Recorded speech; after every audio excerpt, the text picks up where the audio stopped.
How's it going, Yankee fans? Welcome back to Fireside Yankees with your boys, Alex and Ryan. Today we're talking about two prospects who are lighting it up. I know it's like 4 days into camp, but Aaron Boone's saying these guys look really freaking good, and you're going to be excited because they're two of our top prospects, two guys the Yankees did not trade this offseason. They traded most of their pitching, but they kept these two guys in Chase Hampton and Will Warren. And if you're a fan of the Fireside Yankees podcast, you probably watched our Will Warren interview a couple weeks ago, and he is kicking ass down there in Tampa. So far, he's striking out guys in BPs and live BPs, and right now I'm thinking Will Warren's going to make an impact for this Yankee team. Hampton, we'll see if he can crack the roster, we'll see if he can crack this team, but at the very least, he profiles to be a perfect addition in 2025, and a lot of people think he can be a top flight MLB starter. He has this stuff. We're going to talk to you guys about their kind of qualities, what they're bringing to spring training, what to watch with them, maybe some concerns, some things we want to see them attack, and obviously we want to see them put together some good appearances. That way they can convince the Yankee brass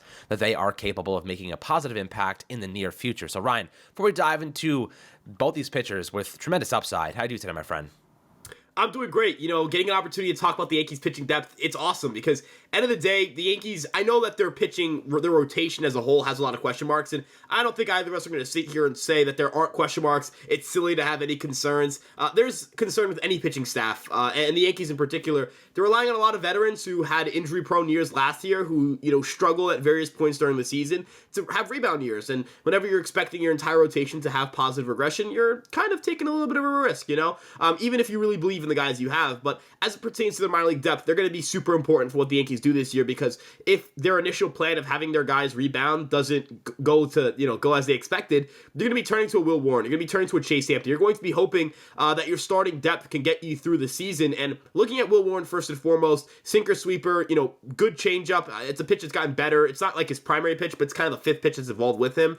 Four-seamer, cutter are the two pitches he talked a lot with us about. And I think those are the primary pitches we want to focus on when we're looking at his development as a starting pitcher. But again, sinker, sweeper, that's his comfort, that's his feel, and that's his expertise. His sweeper might be an 80-grade pitch, Alex. It's really that good. The sinker gets a lot of ground balls. Sweeper gets a lot of swings and misses. They play well off of each other. That cutter and four-seamer is going to help him a lot against lefties. I am interested to see how he looks in camp velocity-wise. Is he able to maintain, 93, 94 throughout the course of an entire season? He was able to do it last year, but you just want to see it again. You just want to make sure that these guys are where they need to be. I'm pretty sure they are. I'm not, suggesting they're not healthy or whatever. He's actually been down there for a minute. He was down in Tampa when we interviewed him, and that was a while ago. Well, not too long ago, but it's definitely been an extended stay in Tampa, and a lot of guys have been there. But Will Warren, he's certainly an interesting pitcher. Had a lot of success in AAA and AA last year. And ultimately, I just think he fits what the Yankees like in a pitcher. The Yankees don't actually have as many ground ball starters as people think. Marcus Stroman's kind of their only ground ball starting pitcher. I know Schmidt has some ground ball tendencies, but he didn't have a great ground ball rate last year. And the Yankees were actually top 5 in fly ball rate for their starting pitchers last year. So I think that's interesting, right? That's a weird departure from philosophy. I think the Yankees need to shift back to getting more ground balls from their starting staff. I need them to prevent more damage contact. Because let's be real here, you're not going to assemble a starting 5 of all guys who strike out 30% of batters faced. If you're in that 25 to 30% strikeout percentage window, are you really effective? If you're allowing hard contact. Usually, you want to maintain one of the two things. You want to be either elite at preventing the quality or the quantity of contact allowed. Warren specializes in limiting the quality of contact allowed, but he can still get some swings and misses. So, kind of wrap my point here on Will Warren. I am very, very encouraged by what he did last year in AAA. I think the stuff is elite. 124 stuff plus is one of the best marks we've seen for a starting pitcher to come through the AAA, not just in the Yankee organization, but in general. And overall, Alex, an opportunity to see a young pitcher thrive. We haven't had a rookie starting pitcher, really get serious reps outside of Johnny Brito for a little bit, Randy Vasquez, but it's like Jordan Montgomery, right? I feel like Jordan Montgomery's the last guy to really get that full leash as a starting pitcher and a rookie. And they've got to start developing pitchers. They have to be turning these prospects into impact players because they've got a ton of free agents in the upcoming years, and they're not going to be able to pay all of them. Absolutely. Look, right now it's depth. Right now we consider these guys as depth, but they're quickly going to become impact players for this Yankee team, whether it be, because of injury, because of inconsistency, or maybe because they just look freaking amazing. And they're just wow, okay, these guys can make a positive contribution now. We have a couple of guys bouncing back from injury. We have a couple concerns. The truth is that right now, and Ryan, I want to get your take on this. I don't really trust Nestor Cortez right now. Maybe that's a hot take. He's coming off the shoulder injury. He's been working a lot, he's gotten over the hump. The rehab's going well. But I don't think he's necessarily there yet. I think they still want to kind of ease him through this process, make sure he's ready to go. I think Rodon is in a much better spot, hitting 97 on his fastball. I don't think Cortez is far off. I think he's going to be an impact player for us. But I could see a world where the Yankees kind of use Cortez less and use Warren more, in terms of like they don't include Cortez on the, that 5-day rotation, that 6-day rotation. I think that they may skip a start for him every now and again because they don't want to overdo it, especially early in the season. I think that we could see Will Warren get a couple starts early in the year here, get his feet wet early in the season, give him that confidence because he's going to need it throughout this campaign.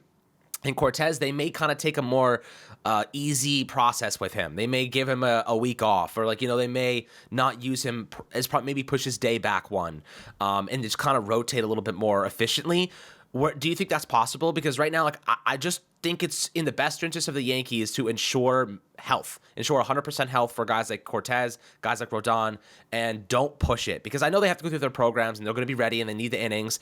But for Cortez specifically, I'd rather be careful than aggressive with his rehab because we saw what happened last year, ended his season prematurely. I think you give Will Warren more reps early in the season, get Cortez back gradually, and then make sure he's 100%. Do you think that's something the Yankees could end up doing? Yeah, so I just want to first and foremost say, I'm not saying Cortez is guaranteed to stay healthy all year, but we know he's healthy right now. But as you alluded to, things can change. Guys can get hurt. Not even just in regards to Cortez, to anybody in that rotation. All it takes is, my shoulder's not feeling great, or, I've had a snag with my lower body or whatever, and you've got to shut down throwing. I think it's a good sign that Cortez is throwing so many live sessions. He even said himself, completely healthy, normal velocity, all that stuff. But as you mentioned, how are they going to hold up throughout the course of a 162-game season? Even if they're perfectly healthy, guys are going to have their starts skipped. Guys are going to have situations where, they're not, not to say they're not ready to pitch, but it would be bad advice for them to push it, and you're going to need to rely on your starting depth. Luke Weaver's an interesting guy because they signed him to be starting depth, but he'll have to start out in the bullpen barring any injuries. If the Yankees get through spring training healthy, they're going to not that he's not going to be stretched out, but he's probably not going to be fully prepared to do 5 or 6 innings if it's the middle of, June and now he needs to make a start. That's where I think Hampton and Warren come in. I think the Yankees are well equipped and very prepared, and honestly, I think they're very willing to push the agenda with these two guys. I'm not saying the Yankees are a historically aggressive franchise with prospect usage, but last year was pretty telling. They were just kind of hey, we have holes in our team. We're going to go to our farm depth. We're going to go to our farm system. Looking at the rotation, inviting Chase Hampton to Major League camp is pretty notable. The guy's barely played in Double-A. The same can be said about Spencer Jones, but not that saying that's less impressive for Spencer Jones. It's arguably just as, if not more impressive for him as well. But he is, arguably their best prospect, right? At least of guys who are healthy, he is definitely the best prospect. And there are some outlets that have him over Jason Dominguez. So, you expect him to be there. Chase Hampton isn't there for clicks or to sell tickets or to, get people to go to the games. Nobody's going to the game for Chase Hampton. No disrespect to Chase Hampton, but it's not like prospects are as hyped in baseball as they are in in football or in basketball because they're not as guaranteed to make, major league impact or make instant impact to an organization. He's there because the Yankees believe in him. He's there because they want him throwing to different guys. He's there because they want to get eyes on him, Alex. He's not there as a gimmick. He's not there because the Yankees felt that they had to. He's not on the 40-man roster. They don't have to put him on the 40-man roster. He's there because they really believe in him. Will Warren is there because they really believe in him. I think these two guys are definitely going to make impacts, and I'm not saying that guys with good stuff always become good pitchers, but I think the most important thing is stuff, right? These guys are going to have pristine command and an unbelievable feel for sequencing at the major league level until they get there. If you have good stuff, you can kind of overpower guys. I'm not saying you can just throw a sweeper over the heart of the plate, but Alex, if it's a 2-strike count, I've got the best sweeper in the game, and I just got to throw it on the outside part of the plate. Man, you're going to just get guys to swing and miss. Chase Hampton, he's got a great fastball. You just got to get guys to swing and miss. We've seen Garrett Cole, there are times where his fastball is just so good that it's it doesn't matter where he throws it. Here's 99 with incredible vertical ride. Hit it, and you can't. You know what I mean? We've seen it with, look at some of these nasty... Look at Clay Holmes, for example. Do you think Clay Holmes is throwing the ball and saying, I've got to hit this small little dot? No, he's thinking, here's a 97 mile per hour sinker moving 1 billion feet one way and 1 billion feet down. It's coming from this top of the slot, and it's just wonky pitch. hit it, and hitters can't. You know what I mean?